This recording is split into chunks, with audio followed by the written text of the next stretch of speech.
Most watercolor palm trees look stiff because they're painted with too many brushstrokes.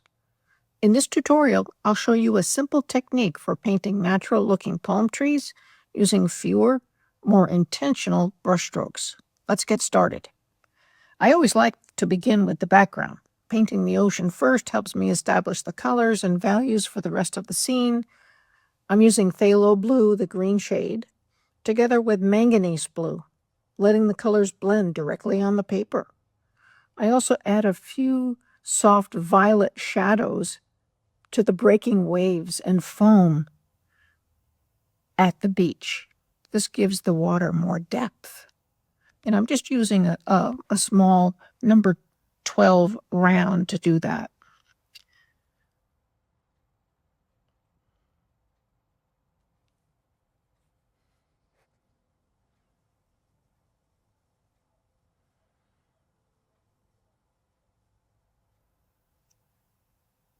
Then I start in for the beach. I've switched, I'm using that same brush, and I'm using French ochre, maybe some raw sienna, to create a warm, sandy color that contrasts nicely with that cool blue of the water.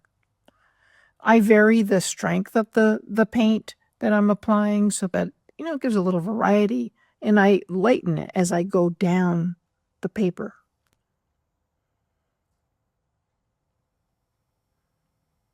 And while that paint is still damp, I spatter color onto the sand by tapping one brush against another. This creates random texture and adds interest without painting every grain of sand. And the paper is still damp here. Now, the whole background is dry, and I'm going to take a wet brush and lay in the trunk where I want the palm tree trunk. And it's fairly wet. You can see here I'm really making sure the whole area is damp. And then I start just dropping in fairly strong color. Dropping the browns and warm tans and letting it run down the tree trunk. You can have your board at a little angle so that it helps flow downward. See, I just drop in a little paint right there. And it flows down by itself. And it creates nice soft transitions and the irregular texture that you would see on a real palm tree. Now for the palm fronds. We come to the most important part of the painting. This is where many beginners make the mistake of trying to paint every individual leaf. Instead, I'm using a 1-inch flat brush to suggest groups of leaves with just a few confident brush strokes. After painting the first few fronds, I warm the green by adding a little yellow. Small changes in color make the tree feel more natural and help suggest sunlight.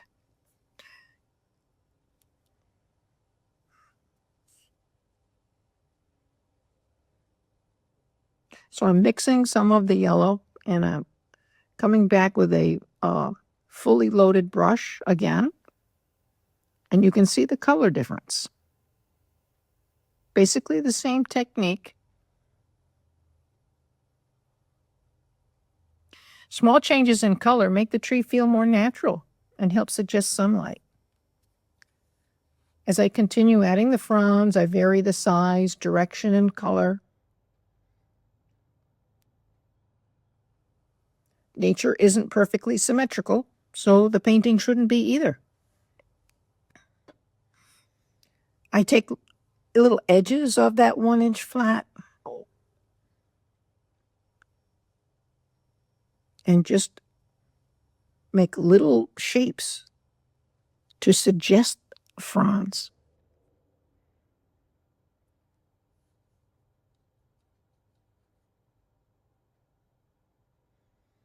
The fronds get a little smaller as you go down towards the trunk.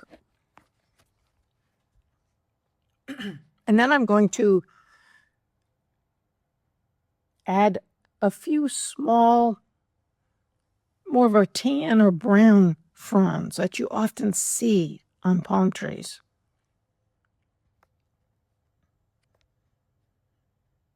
These are older leaves, and it adds contrast and helps balance the overall shape. Keep everything fairly light here, nothing too dark.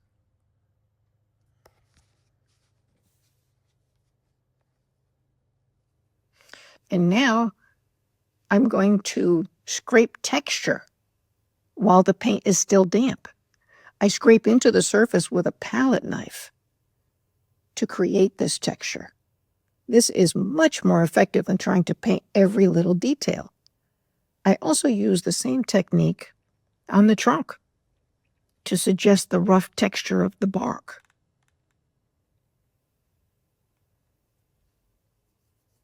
I'm going to add the sea grapes, and I'm painting them with a large round brush.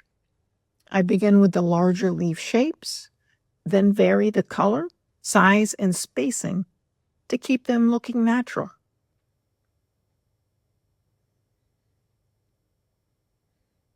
As you can see here, I'm starting out with a fairly cool, strong green.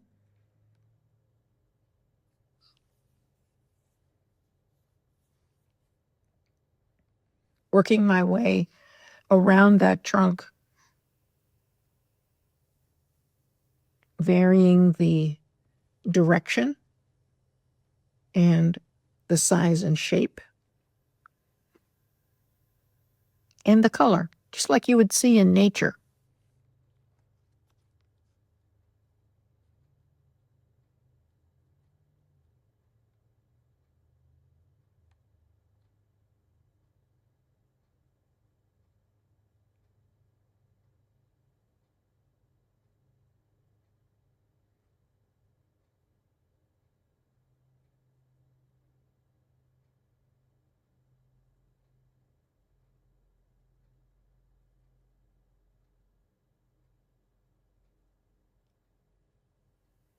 For my tropical scenes, I often use Hansa yellow, and I also like New Gamboge yellow, and so I'm adding that to my blues to create the greens.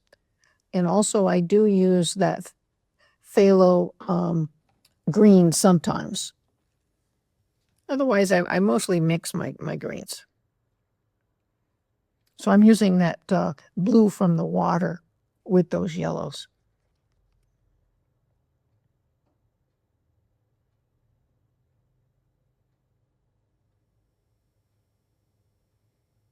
Now I'm starting the beach grasses, and I'm back to the 1-inch flat brush.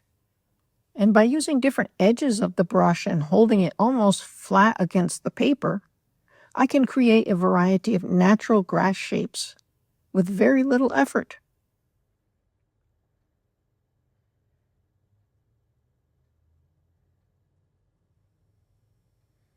Notice how much warmer the color is. And as the grasses move closer to the sand, I add more of the quinacridone gold to warm the mixture. Those subtle color changes help tie the entire scene together.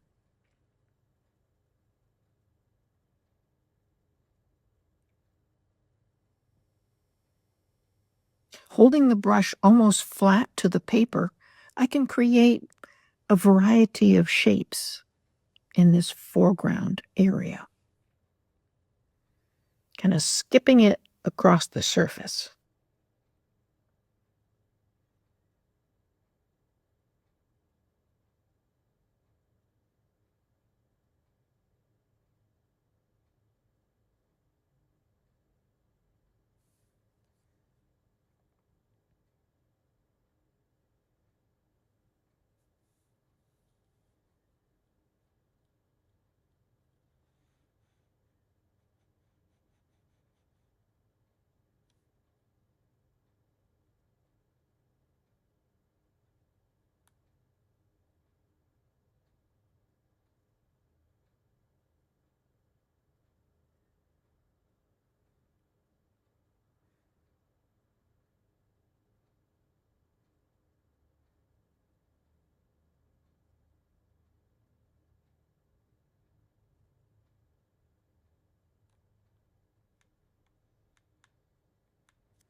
While everything is still damp, I scrape into the grasses to create fine blades and use the same technique to suggest the stems of the sea grapes. This only works if the paper, the paint is still damp.